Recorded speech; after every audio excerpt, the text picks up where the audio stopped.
Buenos días, doctor y compañeros presentes. El día de hoy nuestro grupo va a hablar acerca del principio de lesividad. Descripción de la resolución aplicando conceptos desarrollados en la clase. Dentro de la resolución de recurso de nulidad número 15-13-2017 Cusco, donde existe el delito de robo agravado, en primer lugar, en dicha resolución se aborda sobre la finalidad de la pena, pues esta, según Immanuel Kant, es una fundamentación moral catalogándola dentro de las teorías absolutas, o sea, como pura retribución. Las sanciones son instrumentos que los estados deben utilizar, pues en este caso para asegurar el cumplimiento de las normas. En segundo lugar, se aplica el aspecto objetivo del derecho penal, el jus ponable, el cual son el conjunto de normas jurídicas penales que tienen como presupuesto para su aplicación en el delito. Además de que también en la resolución se ve el jus puniendi, pues esta es la facultad que tiene el Estado de crear o aplicar determinadas sanciones a personas, en este caso, que infringen el derecho penal objetivo. En tercer lugar, para resolver dicha resolución, la Fiscalía declara procedente a Rui Chino, pues por ser autor del delito. Esta medida es optada porque se basa en el intercrímenes, pues existe la fase interna, que es la tentativa, y la fase externa, que es la consumación del delito. En cuarto lugar, contemplamos el principio de legalidad, el cual se basa en que no hay crimen ni pena, sino una ley escrita, cierta y previa. Por último, pero no menos importante, vemos que se resuelve para esta resolución el principio de lesividad, el cual exige que todos los delitos impliquen una violación hacia un bien jurídico. Respecto a la ejecutoria, en la primera instancia se acredita la participación del delito, ¿no? Acusado por la comisión del delito y la materialidad del delito, ¿no? En segundo lugar, se tiene el contexto declarativo, como bien sabemos, el acusado acredita la aceptación y reconocimiento del hecho, ¿no? Al comprometerse a devolver los bienes sustraídos. Esto conllevó a establecer la pena privativa de 10 años por la culpabilidad, ¿no? Por último, tenemos la impugnación de la pena, donde el acusado interpuso el recurso de nulidad contra la sentencia que lo acusó, ¿no? Como autor del delito y las irregularidades que se llevó en el proceso. Pero los agravios de inocencia promovidos no son convincentes.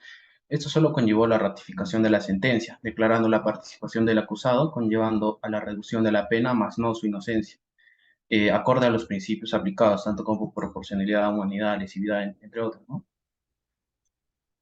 Bien, respecto a la posición doctrinal discordante con el análisis que hizo la ejecutoria, tenemos que, en primer lugar, precisar dicho análisis respecto a la reforma de una pena de 10 años efectiva a una de 4 años suspendida, que básicamente establece lo siguiente. El Tribunal Supremo valoró el accionar del imputado de haber llevado voluntariamente a la comisaría los objetos sustraídos al agraviado 2 días después.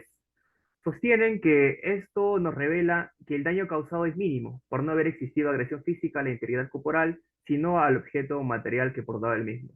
Esto ciertamente nos genera una discrepancia, ¿no? Que es el principio de lesividad puede ser tomado en cuenta para reformar una pena o simplemente se limita a la determinación de la existencia o no de un delito. La doctrina nos dice que el principio de lesividad exige que en todo delito exista un bien jurídico lesionado sin la existencia de un daño potencial, entonces el Estado no podría intervenir.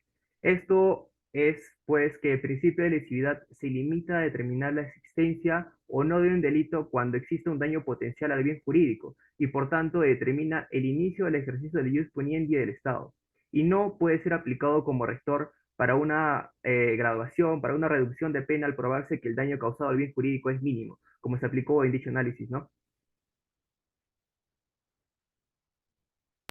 Bueno, siguiendo con la presente ejecutoria, vamos a hacer un resumen de esta, ¿no? Esta es una ejecutoria de, bueno, una resolución de nulidad con el número de 513-2017 del año de 10 de diciembre del 2018, en el cual se interpone una pena de 10 años contra el señor Rudy Fernández Chino por el delito de robo agravado contra el señor René Mamani Bonifacio. Esta fue en la primera instancia y en la segunda, que es del Tribunal Supremo, este tribunal hizo nula, no hizo nula la sentencia, pero sí hizo nula la pena de 10 años y la reformó por 4 años y teniendo que cumplir con reglas de conducta, ¿no?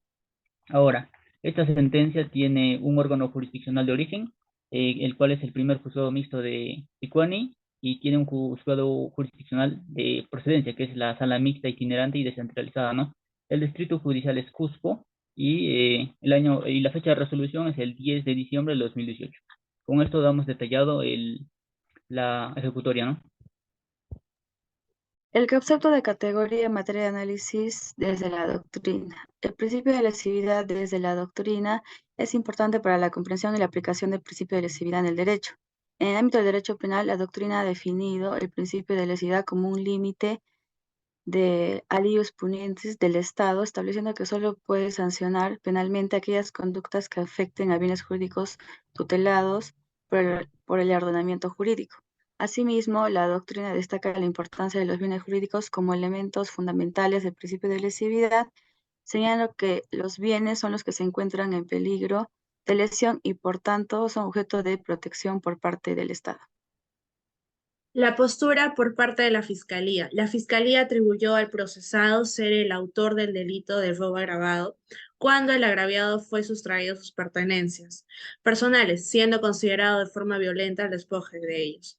Según la postura de la defensa del acusado, la defensa fundamentó su recurso de nulidad en el cual insta la absolución de su patrocinado. Se juzgó en una sola sesión de audiencia, vulnerando el derecho a la defensa, pues se restringió que ofrezca elementos probatorios, dado que las diligencias realizadas en etapa preliminar no contaron con presencia fiscal, incumpliéndose el artículo 62 del Código de Procedimientos Penales. Según la postura del colegiado, el Supremo Tribunal valora el accionar y el comportamiento del acusado de haber actuado voluntariamente al llevar a la comisaría los objetos sustraídos al agraviado, 2 días después de los hechos. También de no haber existido agresión física a la integridad corporal del agraviado, sino al objeto que fue sustracción a los bienes materiales, siendo apreciados para la fijación y determinación de la pena mediante el principio de lesividad, sobre todo tener en cuenta la fecha en que sucedieron los hechos. Bueno, hay que diferenciar el hurto y el robo. Hurto simple vendría a ser sustraer un bien de manera no violenta y sin amenaza. El hurto agravado vendría a ser sustraer un bien que está protegido, ya sea un bien cultural, y dentro del robo también diferenciamos el robo simple y el robo agravado. El robo simple vendría a ser la sustracción de un bien a base de amenazas y violencia, mientras que el robo agravado vendría a ser sustraer un bien de manera violenta y teniendo cómplices.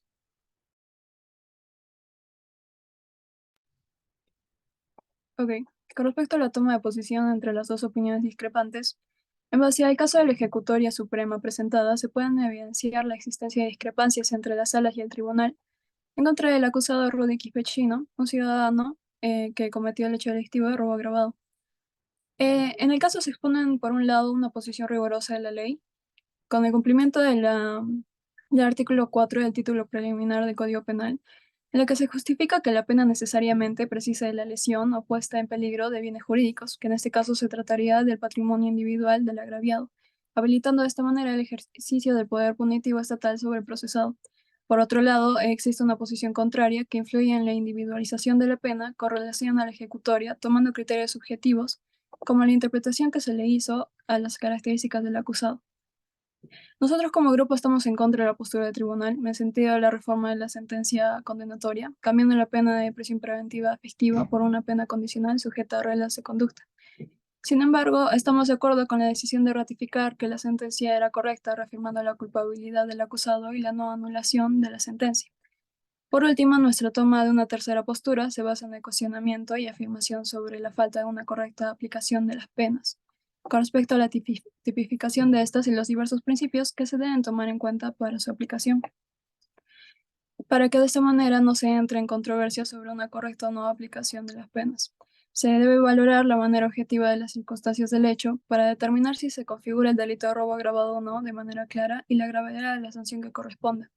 Y por último, con relación al principio de lesividad, afirmamos que se debe buscar una optimización de la aplicación de este principio en todos los casos. Se debe aplicar una sanción, pero de manera proporcional, buscando alternativas para resolver el problema de manera rigurosa. Gracias.